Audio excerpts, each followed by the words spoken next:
Buenas noches, queridos estudiantes. Vamos a tener la primera clase de lógicas alternativas. Son 5 horas de la semana.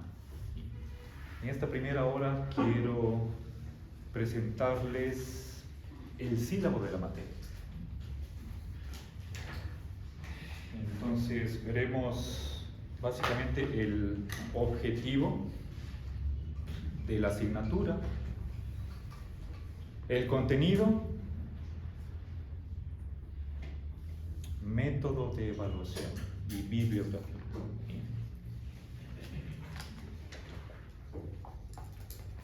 Acabo de publicar, pero yo no publico eso. Está finalizado el sílabo, pero el señor director de la carrera tiene que publicar para que salga y para que esté accesible a ustedes. Ya le solicitaré que publique el sílabo. Entonces, primero, objetivos.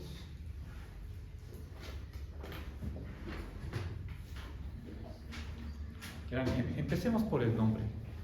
La materia se llama Lógicas Alternativas.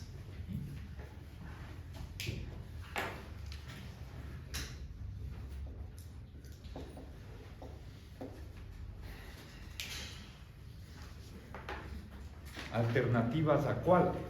A la lógica clásica que vimos el semestre pasado.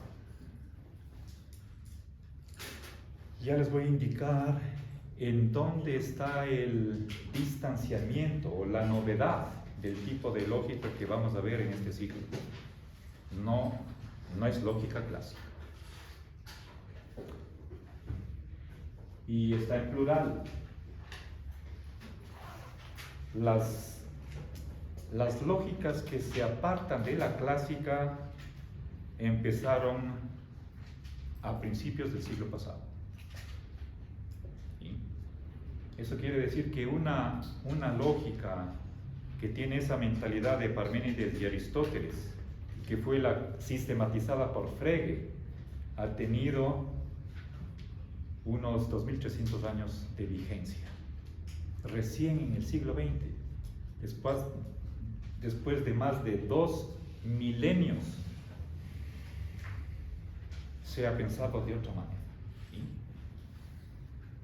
En una clase diferente veré una brevísima historia de las lógicas no clásicas. ¿Sí?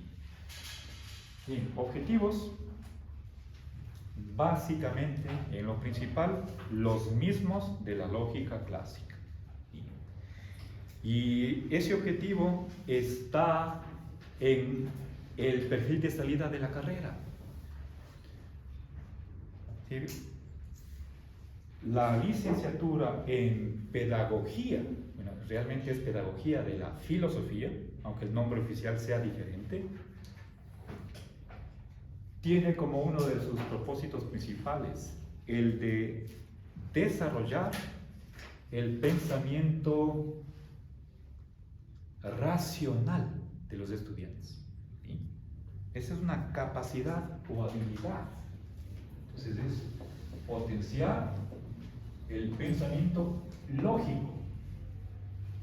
Lógico en el sentido de deducción. Y la lógica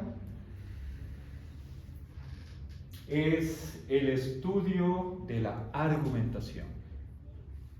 ¿Qué es un argumento? Es sacar una conclusión a partir de unas premisas, de acuerdo a ciertas reglas o regla de inferencia. ¿Sí? ¿Cuántos tipos de argumentos hay? 3. Deducción, inducción y abducción. Esos 3 tipos, todos ellos tienen en común esto que acabo de decir. Tenemos un conjunto de premisas, digamos P1, P2, Pn, y de ahí, gracias a una regla de inferencia, concluimos otra cosa. En ciertos casos, la conclusión puede ser una oración que ya apareció en las premisas, pero por lo general es una nueva oración, ¿sí? Que se sigue lógicamente de estas premisas.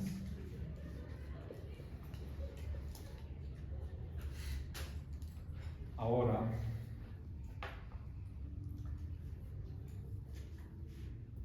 ¿qué reglas de inferencia vamos a utilizar? Eso depende de qué sistema de lógica utilizamos.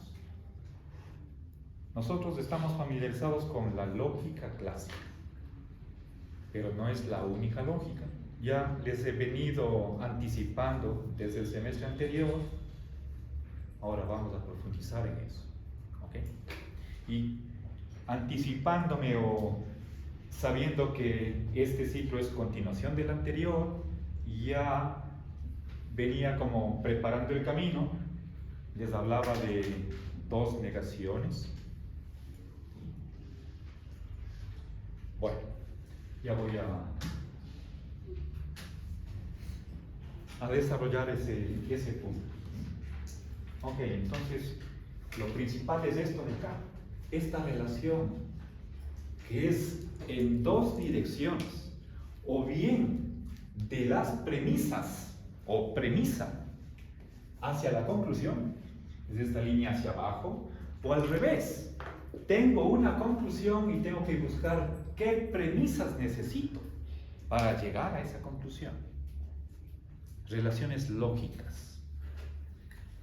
Cuando hablamos de lógica, estamos pensando en algo que no depende de los sujetos. Sé que habrá pensadores o filósofos que les digan hay varias racionalidades, por lo tanto varias lógicas. Una es la andina, otra la amazónica, una la occidental, otra la latinoamericana. No comparto para nada eso. Estamos pensando en una lógica que describe las leyes más generales de la realidad, le guste o no le guste a quien sea, estemos de acuerdo o no. Ahí no entra para nada la subjetividad. La lógica es una ciencia, como las matemáticas, una ciencia necesaria. 1 más 1 es igual a 2 en cualquier mundo posible. Y si es que alguien me dice 1 más 1 no es 2, podría decir que está utilizando las palabras en un sentido distinto. Podría decir desviado. De igual manera que triángulo significa figura plana de 3 ángulos y kilómetro es 1000 metros.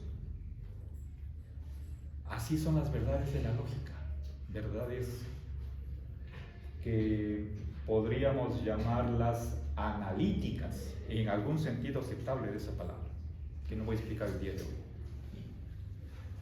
Ok, entonces, nuestro propósito principal en la materia es desarrollar esa capacidad de ser capaces de ir de las premisas a una consecuencia o al revés, de la conclusión a las premisas, siguiendo reglas.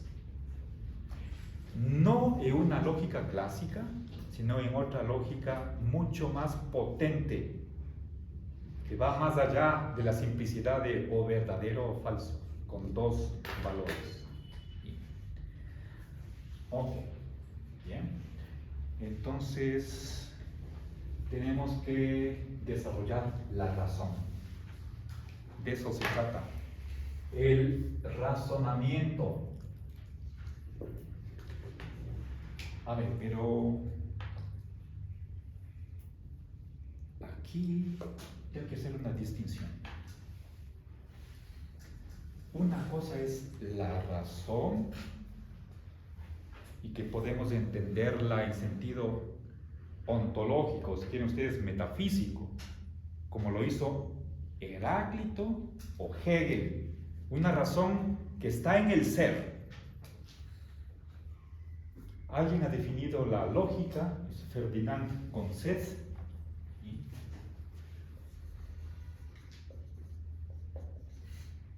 como la física de un objeto cualquiera.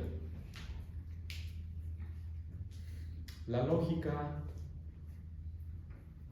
a mi modo de ver, es simplemente la parte formal, la más rigurosa de la ontología.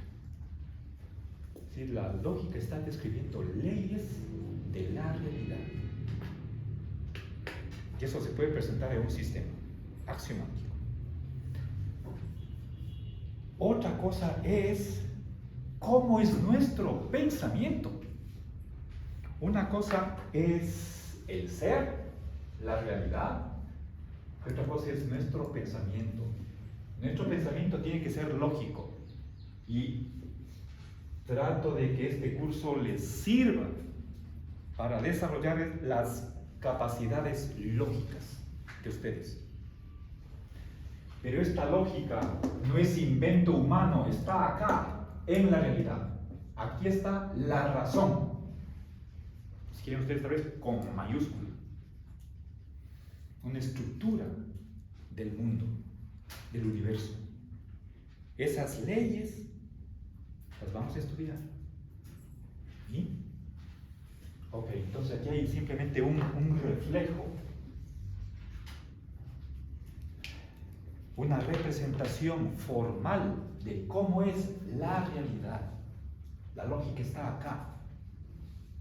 Y esa lógica tiene que regir nuestro pensamiento racional.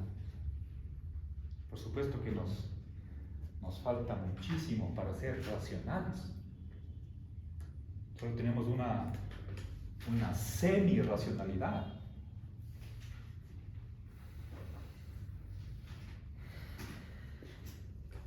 Voy a revisar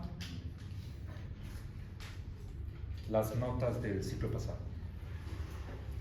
Revisar en el sentido de ver cuál fue la calificación de cada uno. No me voy a referir a los resultados finales. Cada uno sabe. Yo sí quiero tener una rememoración de cómo fue el ciclo pasado. ¿Sí?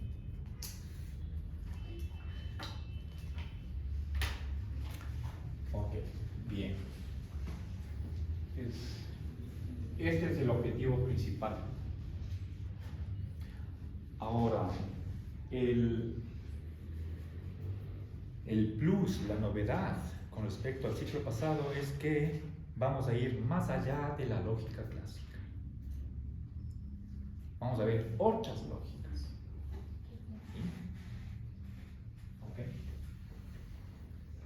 Bien. No sé si alguna pregunta, alguna inquietud hasta aquí. ¿No? Ok, pasemos a contenidos.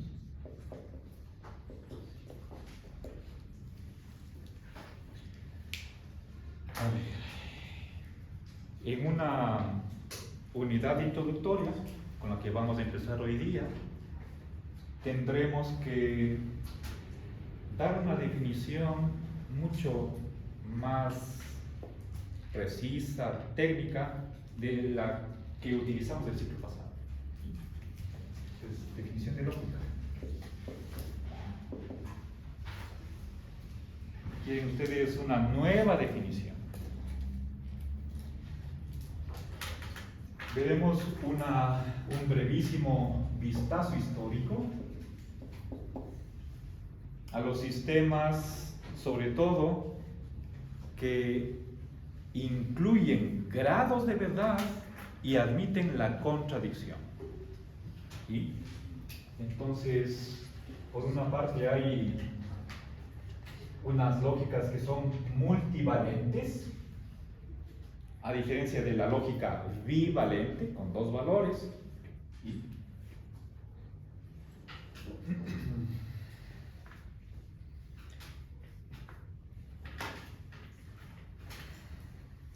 La primera lógica trivalente es más o menos de 1905. Pongamos así, lógica de tres valores. Y por otra parte, lógicas que se llaman paraconsistentes. A ver, vuelvo acá. No vayan a creer que solo hay lógicas trivalentes. Puede haber lógicas pentavalentes, infinivalentes, con infinitos valores de verdad. Y una lógica paraconsistente es aquella que tolera la contradicción, permite en su sistema afirmar y negar la misma oración. ¿Sí? Digo, permite. Y hay otras lógicas que son mucho más radicales y afirman contradicciones sin que se derrumbe el sistema. Lógicas contradictoriales. ¿Okay? La primera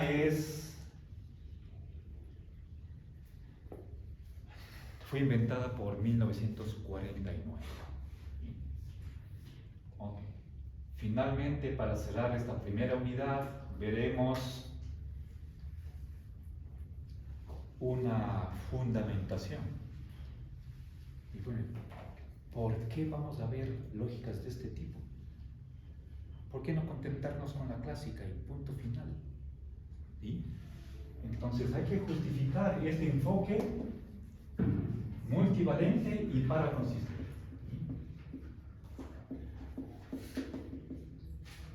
Y por más que haya aquí una especie de un orden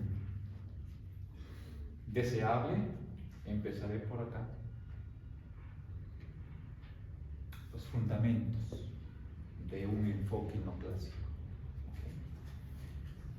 Bien, primera unidad. Esto es básicamente teórico. El resto es ahondar en lo que ya vimos el semestre pasado. Empezaremos con simbolización. Además de los símbolos que ya conocemos, añadiremos otros más. A ver, yo les decía que no es lo mismo implicación que condicional. Bueno, antes de eso, no es lo mismo negación débil que negación total. Vamos a emplear dos negaciones. No es lo mismo implicación que condicional. El bicondicional que la equivalencia. Y hay otros dos funtores monádicos, afirmación total, afirmación parcial. Y hay una afirmación contradictoria. Cada uno de estos símbolos tiene su propia tabla de verdad, su propia lectura, sus propias leyes o principios. Ok. ¿Qué notación vamos a utilizar? Notación a lo Church.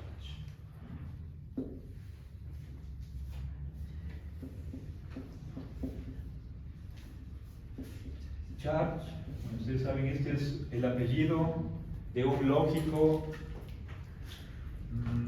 creo que es norteamericano. Ustedes saben que esto significa iglesia en inglés. ¿Y? Bien, entonces es en honor a este lógico que inventó una notación, ¿sí? Por lo cual esta notación recibe su nombre. Hay unas pocas reglas para construir oraciones simbolizadas de acuerdo a esta mentalidad de Church. En lugar de utilizar solamente paréntesis y nada más, o si es necesario corchetes, llaves y barra horizontal si es necesario, no vamos a utilizar ni corchetes, ni llaves y peor barras. Esta notación es mucho más elegante y sencilla. Entonces haremos la traducción de una notación a la otra. Entonces, primera cosa, familiarizarnos con este sistema simbólico, con ejercicios. Ya viene la parte práctica. ¿Okay? una vez que ya dominamos esta notación, y aquí lo principal es lo que se llama el punto reforzante. Recuerden que, si no estoy mal, Copy utilizaba el puntito para la conjunción. Yo les hice cambiar por la cuña. Eso era para ya, desde el ciclo anterior,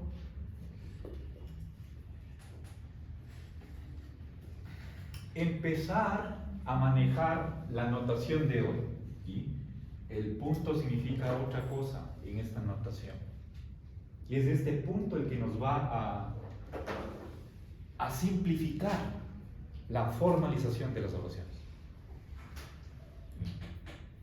No puede haber error de lectura. En el lenguaje ordinario, como es el español en nuestro caso, una oración puede tener varios significados, si es que es ambigua. Una oración escrita en lenguaje formal solo puede tener una comprensión, una lectura. Si dos interpretan de distinta manera, uno está equivocado. La falta de un punto, ¿sí?, o la presencia de un punto cambia el significado de la oración. ¿Sí? Y eso también, en casos extremos, también sucede en español. Ponemos o quitamos una coma y estamos diciendo otras cosas. ¿Sí? Bueno, ahora, finalmente, para terminar esta primera, digamos, con las condiciones para lo que va a venir después, haremos simbolización de oraciones en castellano. ¿Sí? Les pongo oraciones en español y luego pasamos a notación simbólica. Ejercicios, deberes sobre eso. ¿Okay? Es acá, simbolizar oraciones en español.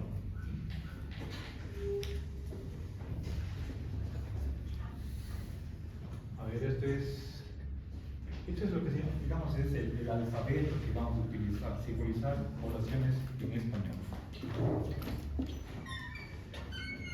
¿Ok? Bien. Una vez que ya tenemos las herramientas, pasamos a el gran capítulo de tautologías. Pero en una lógica trivalente. Y esto por dos métodos. Primero, tablas verticales. Es algo mecánico, súper sencillo. No nos vamos a detener ahí. Más lo que me interesa es el método de reducción al absurdo, que también vimos brevemente el ciclo anterior. ¿Sí? Método de reducción al absurdo.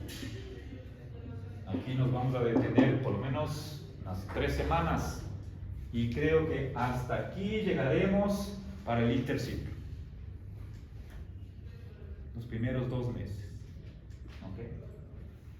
Bien. En tercer lugar, pasamos a las demostraciones en lógica sentencial y lógica cuantificacional. ¿Okay? Son pruebas, construir pruebas.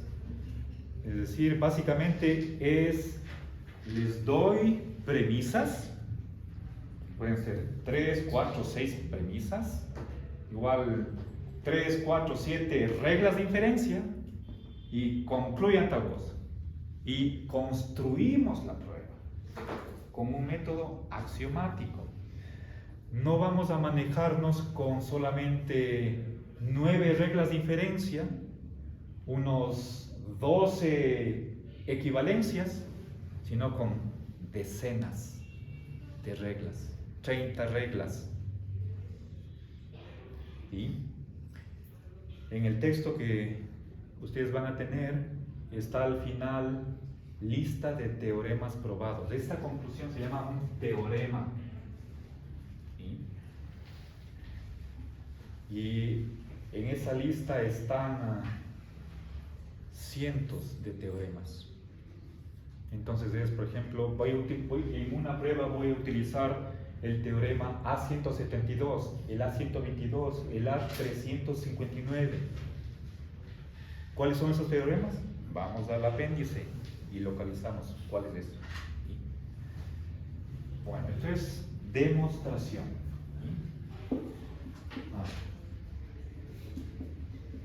Demostración axiomática.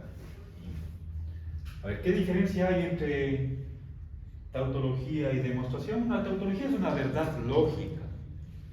Si hiciéramos la tabla de verdad, nunca va a haber un cero en el funtor principal. Para el funtor principal solo va a haber valores designados. ¿Sí? Nunca un cero. Si aparece un cero, no es tautología. ¿Ok? Eso tiene que ver con valores de verdad. Acá no aparecen valores de verdad. Simplemente los manejamos con premisas y reglas de inferencia. ¿Sí? ¿Ok? Y esto en los dos pisos, tanto de lógica sentencial o lógica proposicional y la cuantificacional. ¿Sí? Con cuantificadores, ¿recuerdan la E y el todo? ¿Sí? En esto estaremos al final del ciclo, mínimo 2 semanitas. Lo principal va a estar aquí, el sistema que vamos a utilizar para lógica sentencial se llama AJ y acá es AQ. ¿Sí? Entonces, lo principal del curso, ¿sí?, va a estar aquí, mínimo 1 mes y medio acá. Y esto también será mínimo unas 3 semanas, acá 1 mes y medio, y esto por lo menos 2 semanas. Con esto terminamos el ciclo. ¿Ok? Entonces, este es el contenido. ¿Ya? Para llegar acá, primero tenemos que pasar por esto de aquí. ¿Ok? Entonces, vamos a manejar un lenguaje simbólico. Por supuesto, ese lenguaje simbólico tiene relación con el español, con el lenguaje ordinario. Esta es nuestra base. ¿Sí? La ventaja de la simbología es que de un solo vistazo ya capto las relaciones entre las oraciones simples. ¿Sí? Ok. ¿Alguna pregunta? Esto es contenido. ¿No? Veamos. El método con el que voy a desarrollar el curso es charlas magistrales para la cuestión teórica, es esto de aquí, y obviamente aquí hay reglas, igual acá, tenemos que saber el procedimiento, pero eso es breve. El 90% de las horas de clase estaremos haciendo práctica. ¿Sí?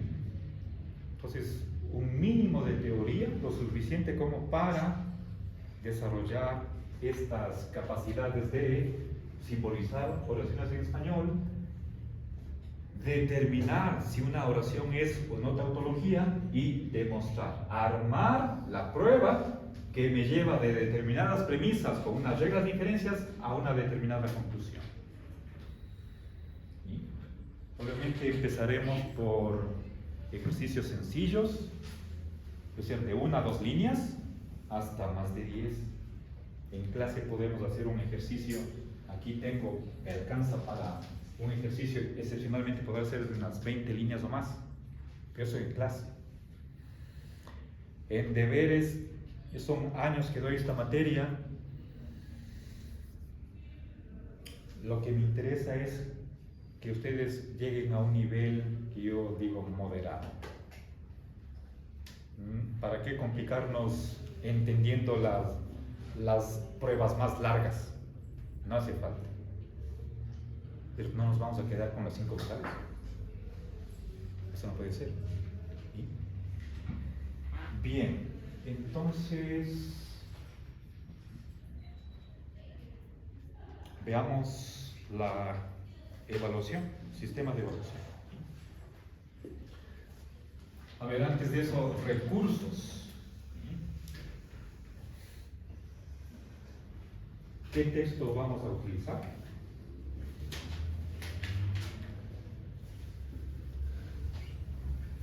Vamos a seguir el texto de Lorenzo Peña. Bueno, dos textos de Lorenzo Peña. A ver, uno de ellos se llama Introducción a las lógicas no clásicas. A ver, Introducción a las lógicas no clásicas. Y el otro es Rudimentos de lógica matemática.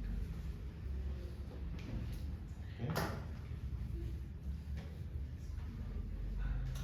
Aparte de esto, yo lamentablemente hoy me olvidé de traer el texto para dejar en la copiadora. Les ofrezco, seguramente tenemos mañana clase, ¿cierto o no? ¿Sí? Entonces, mañana tendrán su anillado.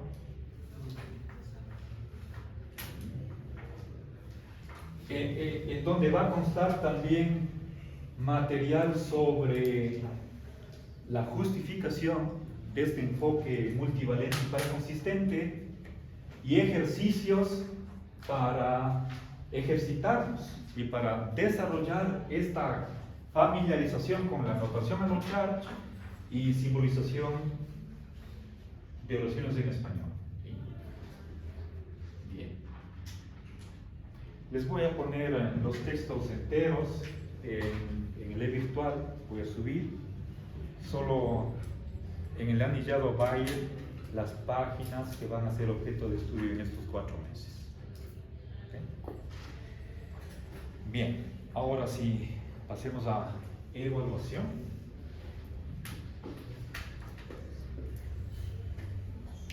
Por reglamento, saben ustedes que tenemos 2 exámenes, el interciclo de 20 y el final de 30 puntos. Ahí están 50. El final, a ver, en ambos casos y también en las lecciones,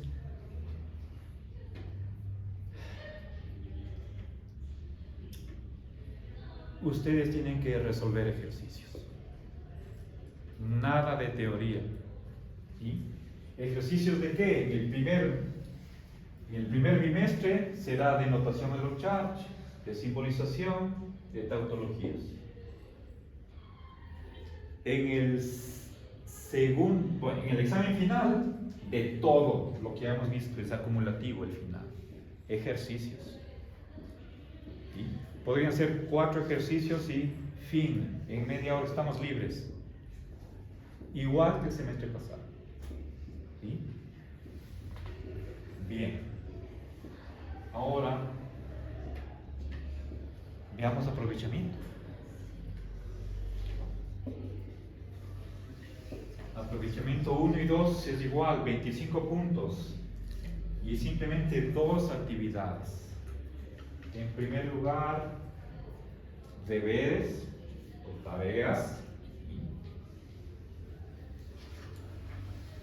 Que es básicamente, a ver, cuando es cuestión de teoría, que subrayen la parte teórica. Pero la mayoría de estos deberes es simplemente ejercicios de cada una de estas partes. Ustedes toman una fotito, 2 fotos y suben la evidencia al e-virtual. Les diré con suficiente anticipación el plazo y solamente les voy a dar 2 días de gracia. Ustedes saben que en el e-virtual yo pongo fecha límite, tal día, a las 23 horas 59 minutos. Y si es que alguien me entrega al día siguiente 0 horas 0 minutos, perdió el plazo. Ya está al siguiente día, les calificaré sobre el 80% ese deber atrasado. Si es que me entregan el segundo día, y en el e-virtual consta cuántas horas y minutos de atraso hay. Bueno, ya cuando se pasan del primer día es 2 días de atraso. ya no es con horas. Será calificado ese deber en el segundo día de retraso sobre el 60%. Tercer día ya no pueden subir, tienen 0. A menos que justifiquen debidamente con algún certificado. Podría ser de salud o cualquier otro que sea válido. Hay maneras, pero si ustedes me dicen, profe, estuve enfermo, muéstreme certificado médico, receta, la factura de la farmacia o el certificado del hospital. Profe, no me fui al médico, no compré recetas.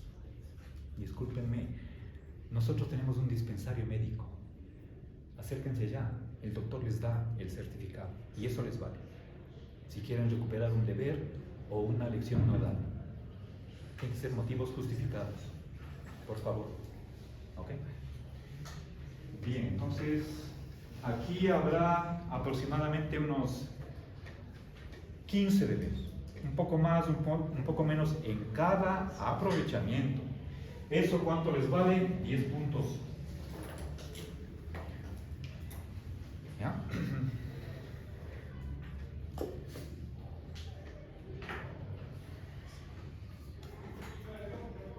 Por lo menos alguna ocasión he visto que estudiantes copian los deberes. Eso es autoperjuicio. Si ustedes quieren ganarse 10 puntos, pueden copiar deberes. Pero aparte de eso están aquí en 2 aprovechamientos 20. Tienen que responder por 80 puntos más. No se autoengañen, queridos amigos. Les digo desde el primer día de clases. Quiero que sean responsables.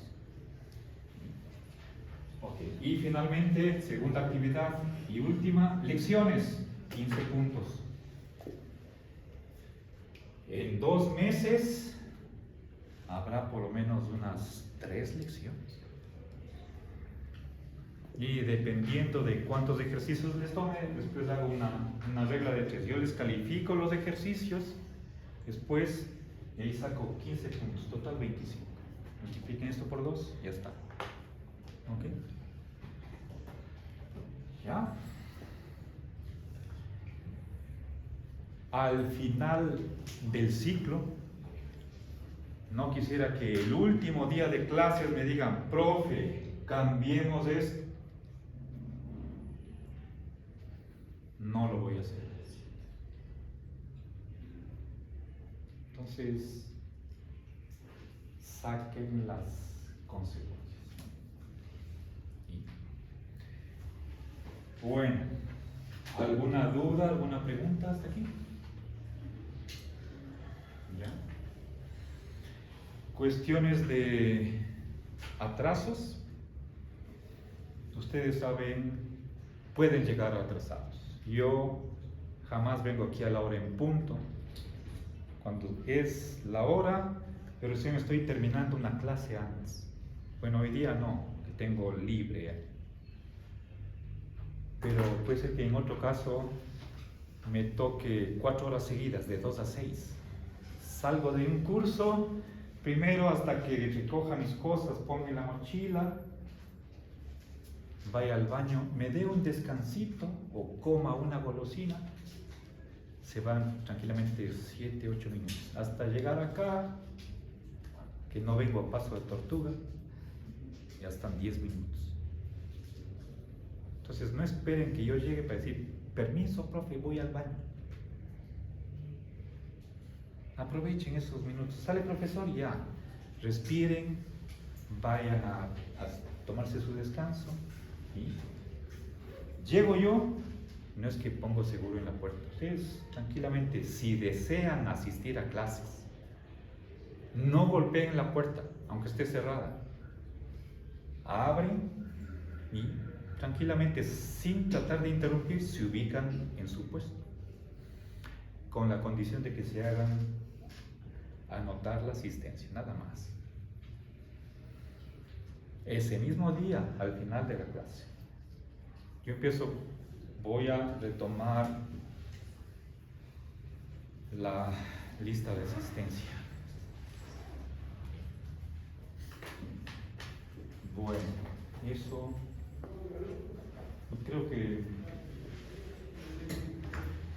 está casi todo dicho. ¿Alguna pregunta, alguna inquietud? ¿No?